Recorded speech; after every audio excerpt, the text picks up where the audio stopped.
사람은 누구나 태어나면서부터 이제 자기의 자리가 있는 것 같아요.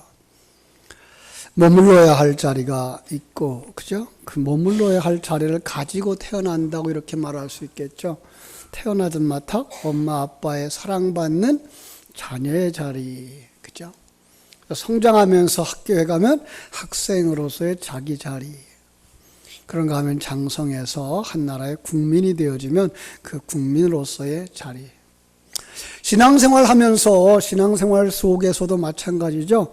자기의 자리가 있어요. 그죠? 교회 안에 교사로서의 자리, 직분자로서의 자리. 그리고 영안이 열리면 우리는 천국에서의 자리를 이렇게 바라다 보고 나가게 되죠. 지난 한 주간 동안 우리 곁에서 신앙생활 하던 믿음의 동력자들, 동반자들 떠나는 모습들을 이렇게 봤어요.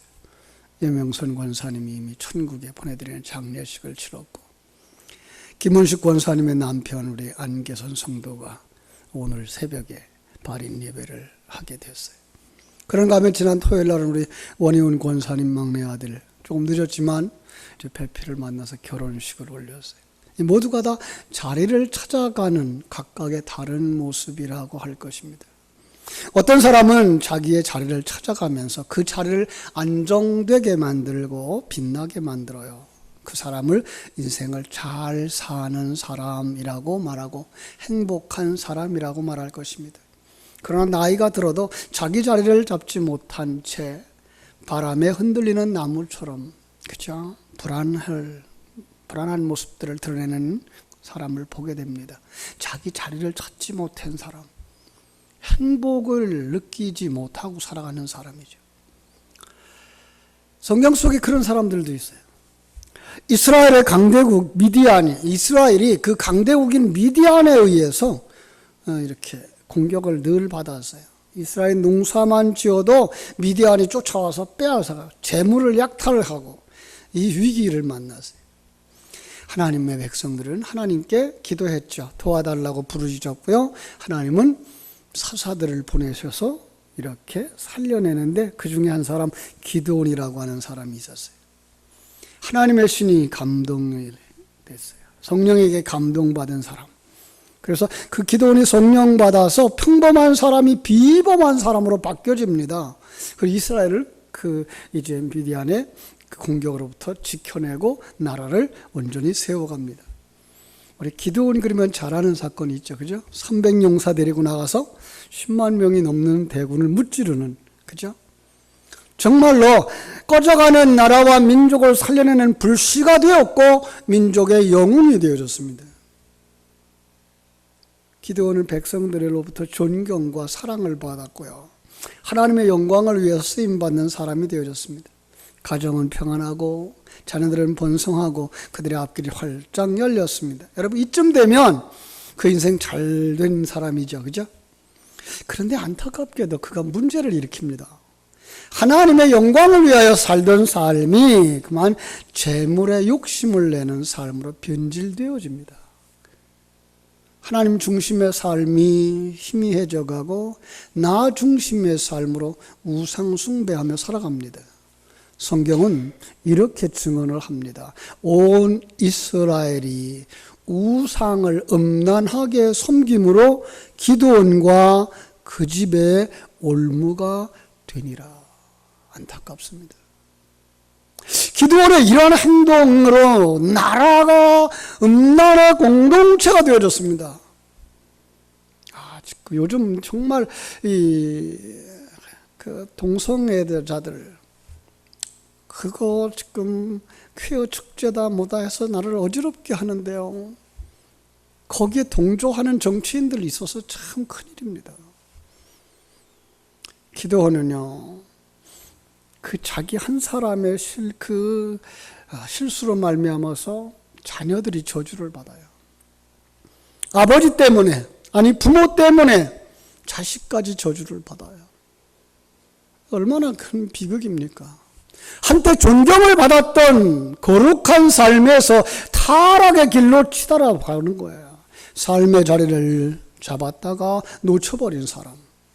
여러분, 사람은요 나이가 들수록 자리를 잘 잡아야 됩니다. 나이가 들어 죽음의 때가 다가올 때 물질에 얽매이던 생각도 초연하고 땅만 바라보던 마음이 이제 하늘을 바라다보는 마음으로 바뀌어줘야 됩니다.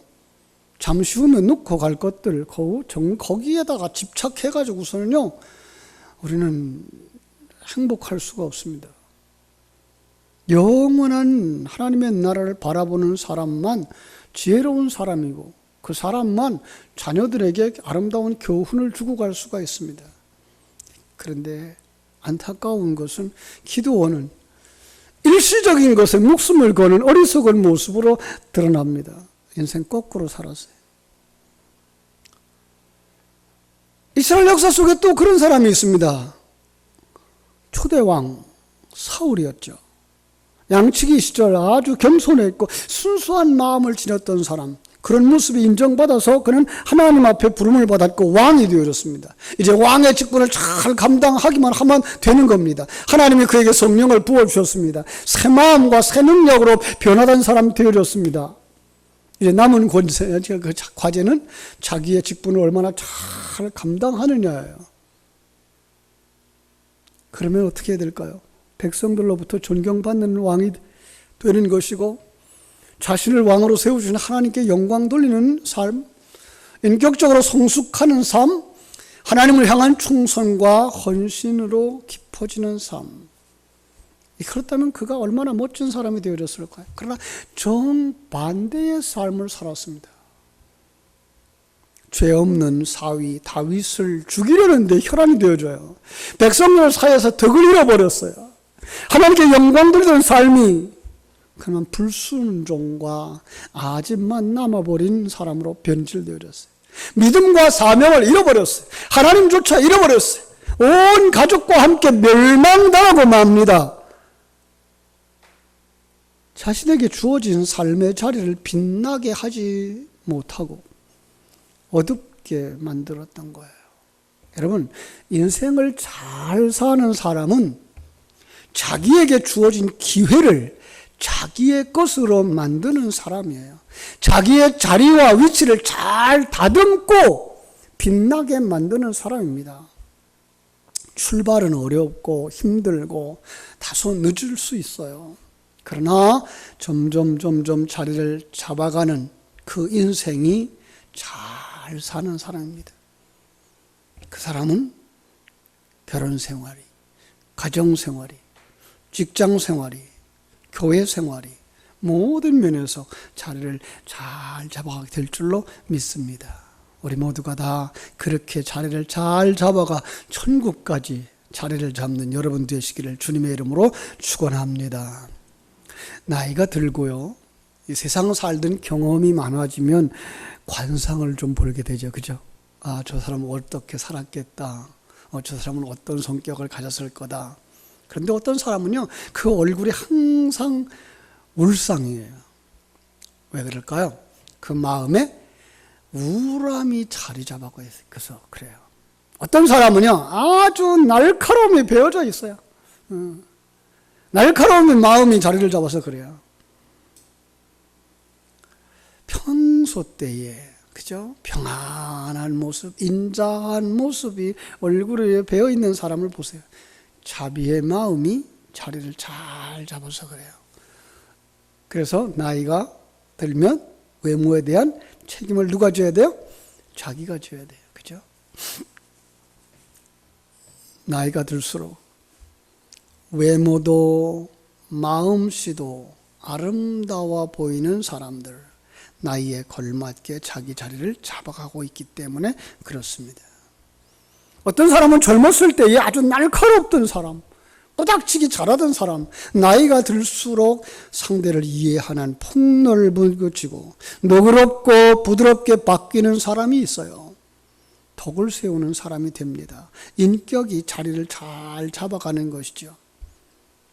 젊어서는 남 잘 되는 것 배 아파하던 사람이 이제 나이가 들면서 잘 되는 사람에게 박수도 쳐주고 칭찬도 아낌없이 해주는 따뜻한 마음이 자리를 잡아가게 되는 사람. 이런 사람이 못 있잖아요. 그죠? 사랑도 그래요. 청년 때는 이 사람하고 저 사람하고 사랑을 하면서 마음이 안정이 안 되고 불안하더니 결혼한 후에 마음이 안정되고 행복을 느끼는 사람이 있어요. 사랑이 자리 잡아가고 있기 때문에 그래요. 그래서 그런 사람들이 이렇게 말하죠. 내가 젊어서는 참 철이 없었죠. 지금은 어떻다는 거예요? 자리를 잡아가는 사람들이 될 수 있었다는 거죠. 신앙생활하는 성도들의 모습도 그래요. 성도들을 보면은요, 새로운 교회에 처음 자리를 잡질 못하고요, 불안해하는 사람들이 있어요.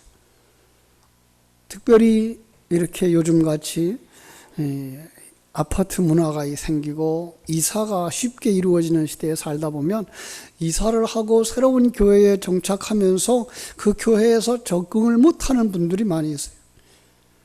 충돌이 있거나 불안함이 있을 때 마음이 뭐라 그럴까요? 더 있어야 되나 떠나야 되나 갈피를 잡지 못하는 사람들. 마음이 안정이 안 되니 하나님 앞에 온전한 예배가 잘 안 돼요. 신앙생활 손님처럼 하게 돼요. 그런데 세월이 지나면 어떻게 될까요? 자리가 잡혀요. 자리가 잡히면 정말 봉사도 열심히 하게 되고 주인의식을 가지고 교회를 섬겨요. 무슨 봉사할 일이 있다 싶으면 내 일처럼 열심을 내죠. 마음도 안정되고 이 교회가 내 교회다라는 생각을 가지고 신앙생활을 할 때 그때의 신앙에 활력이 붙습니다. 우리 교회의 부흥의 과정을 보아도 그런 것 같아요. 제가 우리 이렇게 시골 교회에 왔어요. 성도들이 한 25명 정도 되는 교회. 한 3년쯤 그 고난 속에서 고통을 당하고 있을 때 어떤 한 사람이 위로를 하여. 저는 그때 그랬어요. 야, 이건 내가 하나님이 부르지도 않았는데 공연히 주의 일 한다고 나서서 고생하는 거 아닌가? 그런데 참 고생 많으셨어요. 하나님이 기억하시고 계신 거예요. 그 말 한마디가 그 불안했던 마음을 녹여줘요. 그런데 놀라운 건 하나님이 나를 부르셨구나. 여기가 하나님이 내게 주신 일터구나라고 마음이 안정되자 교회가 성장하기 시작하더라고요. 그렇습니다. 성도들도 마찬가지일 거예요. 여기가 하나님이 내게 주신 교회구나 라는 마음이 안정이 될 때 예배가 예배되어지고 그 속에서 기도의 줄기가 잡혀지고 그리고 봉사하면서 살아가게 될 줄로 믿습니다. 그렇죠? 가정생활도 마찬가지예요. 자녀들이 우리 부모님은 서로 사랑하며 존경하는 사이라고 자라나게 만드는 부모는 부부간의 사랑이 자리를 잡아가는 거예요. 제가 잘 아는 부부가 있었어요. 참 자주 싸웠어요. 너무나 싸워서 그들은 뭐라 그래요? 지긋지긋했대요. 그런데 세월이 지나면서 싸움이 줄어들어요. 한 번은 그래요. 목사님, 우리를 싸우면서 정이 들었나 봐요. 요즘은요, 안 싸우니까 심심해요. 계속 싸우세요. 정말로 이제는 서로가 무슨 생각을 하는지 뼛속까지 알 수 있다는 거예요. 이쯤 되면 부부가 자기 자리를 잘 잡았다고 해야 되겠죠. 그죠? 시간이 지날수록 덕이 쌓이는 사람, 인격의 자리가 잘 잡혀가는 사람이 인생을 잘 사는 겁니다. 여러분의 인격의 자리가 잘 잡혔나요? 그 수준은 어디까지인가요? 하나님은 말씀하십니다. 형제들아, 무엇이든지 참되며 무엇이든지 경건하며 무엇이든지 옳으며 무엇이든지 정결하며 무엇이든지 사랑할 만하고 무엇이든지 칭찬만 하라. 무엇이든지 덕을 세우라고 말씀합니다. 참 귀한 말씀입니다. 인격의 자리가 잘 잡힌 사람, 모든 면에서 아름답고 배울 만한 위치에 선 사람입니다. 인격과 신앙, 가정생활과 교회생활, 사회생활이 잘 잡힌 사람은 삶의 균형과 안정, 행복과 축복을 소유한 사람입니다. 바로 이런 신앙이 여러분들 모두에게 있기를 주님의 이름으로 축원합니다. 우리 옆에 있는 분에게 인사하십시다. 자리 잘 잡으세요. 왜 삐죽해요? 그럼 바꿔서 말합시다. 이 자리가 복 있는 자리입니다. 예. 여러분, 하나님의 관점에서 우리 모두는 이 세상 삶의 자리를 가지고 있어요. 여러분은 하나님의 관점에서 어떤 자리를 가지고 있을까요? 나그네 자리예요. 아, 우리는 나그네구나. 예. 나그네는요, 길을 가다가 저녁에 잠시 눈을 붙이고 아침 날이 밝으면 어떻게 해요? 그 자리를 떠납니다.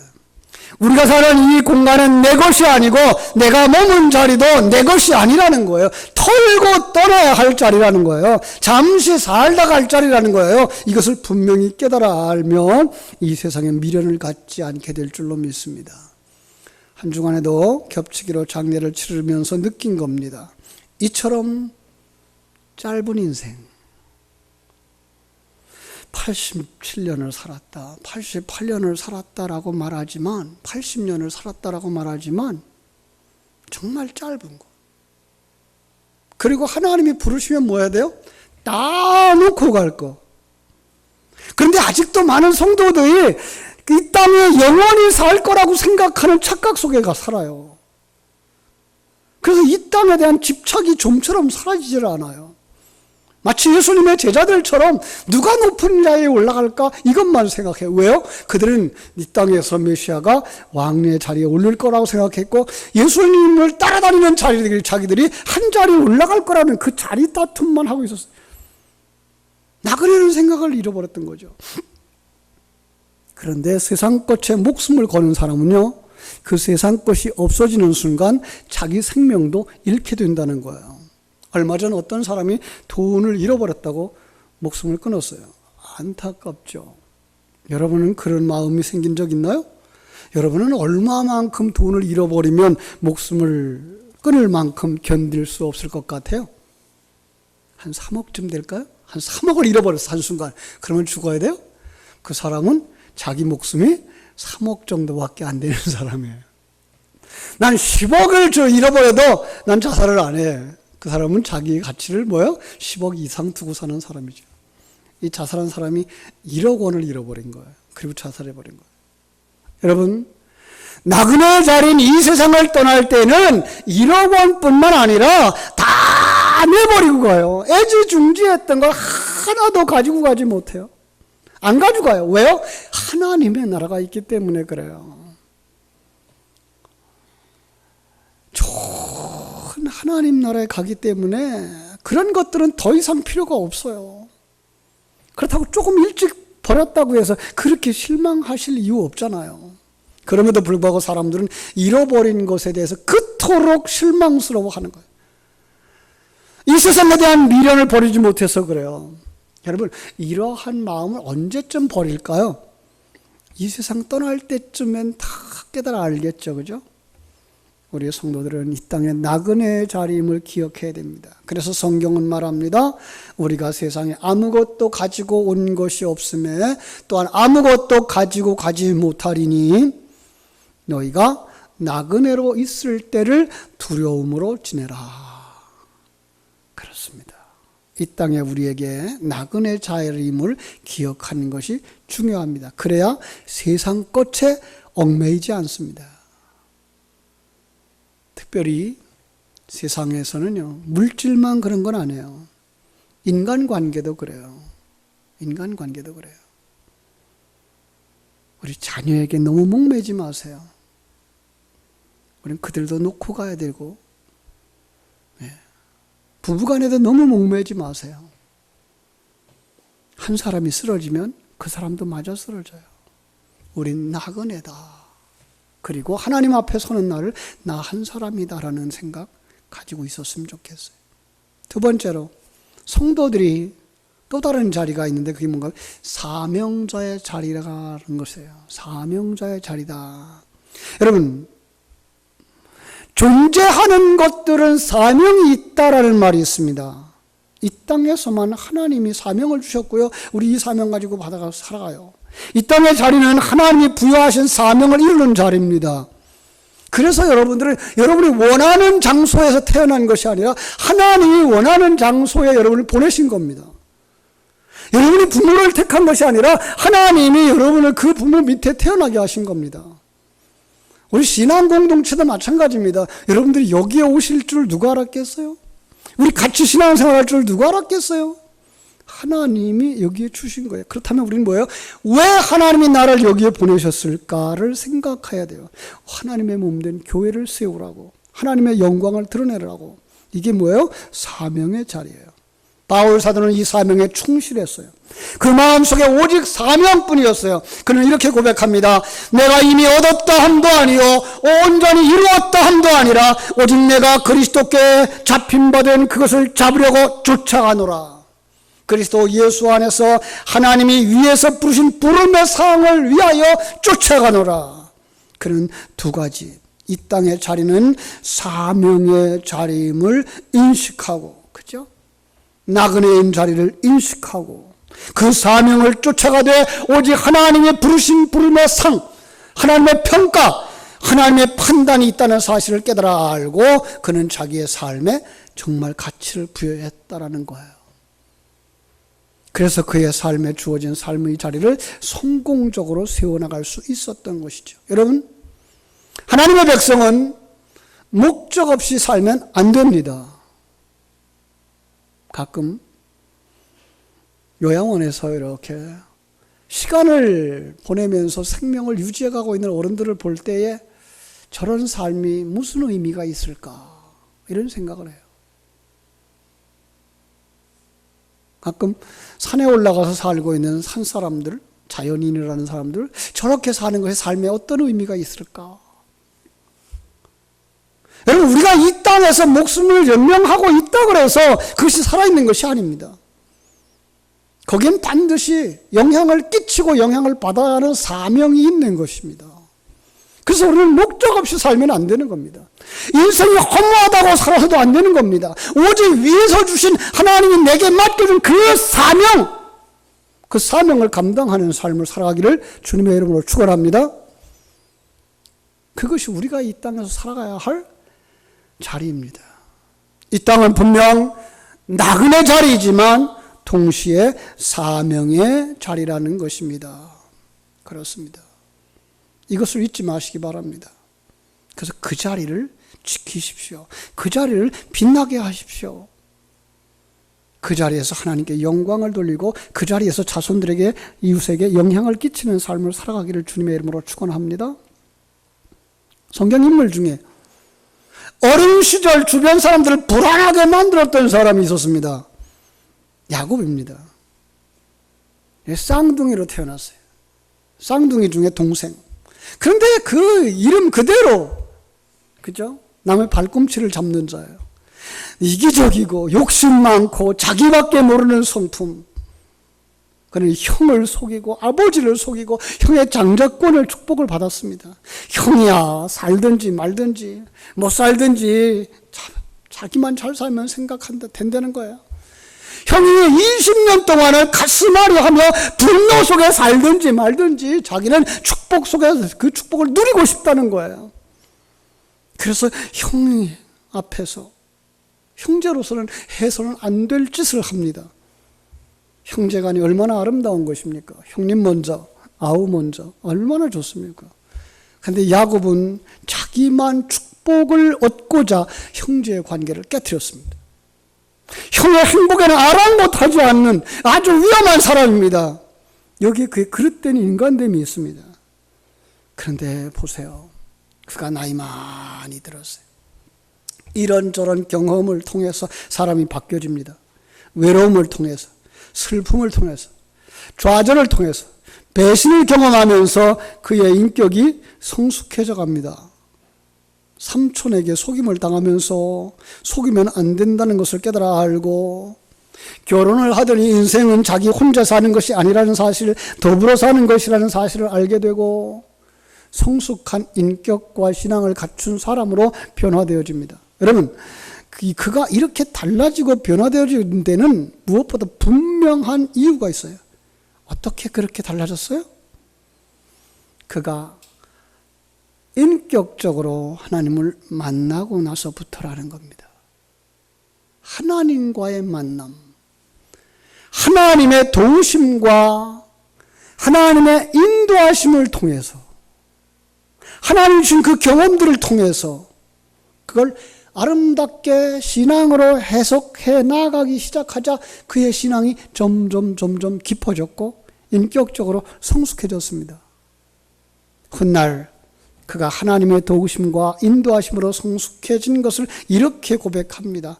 내 조부 아브라함과 아버지 이삭이 섬기던 하나님께서 나의 나무로부터 지금까지 나를 기르셨도다. 여러분, 우리의 생에 그렇게 고백할 수 있어야 하지 않겠습니까? 내 신앙의 시작은 어디서? 내 신앙의 시작에 영향을 끼친 죄종은 누구? 그 내가 성숙해가는 과정 속에서 이런 어려움들, 이런 기쁨들, 이런 부딪힘들, 이런 포용과 사랑들, 그래서 오늘 내가 여기까지 이르렀습니다. 바울 사도의 고백처럼 나의 나 된 것은 다 하나님의 은혜입니다. 야곱이 그랬어요. 베드로에서 하나님은 야곱에게 위로와 확신과 새 힘을 주셔서 그 힘을 얻는 사람, 약속을 붙잡는 사람이 되어졌고요. 세겜에서는 가정의 환난을 통해서 신앙을 새롭게 하시며 그의 인생의 숱한 환난 속에서 하나님의 깨닫게 하시는 은혜와 축복을 누리는 사람이 되어졌고요. 야복강에서는 기도를 통해서 은혜를 누리는 사람으로 바뀌어졌습니다. 이런 은혜로 인하여 그는 문제하에서 주변 사람에게 필요한 사람, 남에게 도움을 주는 사람이 되어졌고 결국은 후손들에게 축복하는, 그래서 창세기 마지막 부분에 가면 12 자녀들을 마음껏 축복하는 그 아버지의 축복 기도가 나옵니다. 정말 하나님의 도우심으로 인격의 자리, 신앙의 자리, 부모의 자리를 잘 잡아간 사람이 되었습니다. 한마디로 그의 일생은 자리를 잘 잡은 사람이 되었다라는 거예요. 예, 시작은 미약할 수 있어요. 시작은 조금 모날 수도 있어요. 그러나 하나님을 만난 사람, 하나님과 함께 임마누엘을 누리는 사람, 하나님이 내 인생 속에 역사하신다는 사실을 깨달아 아는 사람은 그 하나님과의 진정한 만남을 통해서 이렇게 변화되어지는 줄로 믿습니다.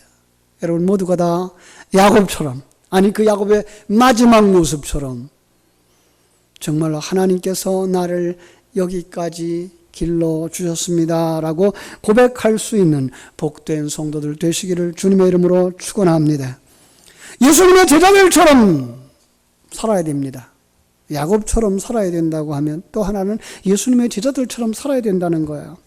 이 예수님의 제자들, 예수님 따라가야 할 때는 어땠어요? 처음에는요, 예수님 통해서 한 자리 얻으려고, 예수님 있는 곳에서 한 자리 하려고. 가끔 교회 안에도 그런 분들이 있어요. 세상 속에서 자리를 가져보지 못한 사람들이 교회 안에서 집사의 자리를, 권사의 자리를, 장로의 자리를 가지고 싶어하고, 그리고 나면 또 어지러운 삶을 살아가는 사람들이 있어요. 그런데 그러한 제자들 언제 바뀌어져요? 성령 받고 나서. 사도행전 2장에 성령 받고 나서 예수님의 십자가의 죽음과 그리고 부활하심, 그리고 자신에게 주신 그 사명들을 깨달아 알고 부르짖어 기도할 때에 하나님께 주신 그의 성령의 충만함을 받고 사명의 자리로 들어갔습니다. 영원한 자리, 하나님의 자리를 사모하면서 하나님의 나라를 바라보면서 살기 시작했습니다. 성령 받고 그들은 이 세상에 연연하여 하지 않았고 영원한 자리를 바라다보면서 참으로 이 세상에 얽매이지 않았습니다. 오직 복음 전하는 일에 자기의 사명을 다 했습니다. 그들이 머물 자리가 이 땅이 아닌 하나님의 나라이기에, 영생의 소망이 있는 하나님의 나라이기에 오직 사명을 쫓아 살았습니다. 여러분, 그래서 한 사람도 사명에 실패한 사람이 없습니다. 그래서 예수님의 제자들이에요. 참 심지어는 십자가에 거꾸로 매달리고 채찍에 맞고 화형을 당하면서도 그들은 한 사람도 실패한 사람이 없습니다. 성령의 도우심이었습니다.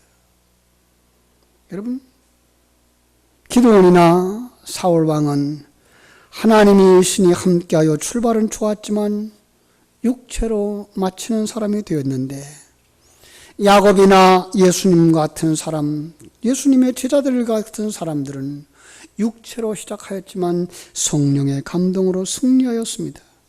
우리에게 주어진 삶의 자리에서 후회 없는 값진 인생을 살려면 성령과 동행하는 것입니다. 하나님이 주신 새 마음을 끝까지 가지고 내 인생도 나그네 인생이라는 것, 언젠간 돌아갈 것이라는 그 분명한 자리, 그리고 사명의 자리, 사명을 잘 감당하고 주님 앞에 설 때에 잘했다, 착하고 충성된 종아, 내가 주인의 잔치자리에 참여할지어다, 그 자리 소망하면서 다시 한번 자기 자리를 점검하고 하나님 주신 자리를 회복하며 승리의 길을 걸어가는 복된 성도들 되시기를 주님의 이름으로 축복합니다. 기도하겠습니다.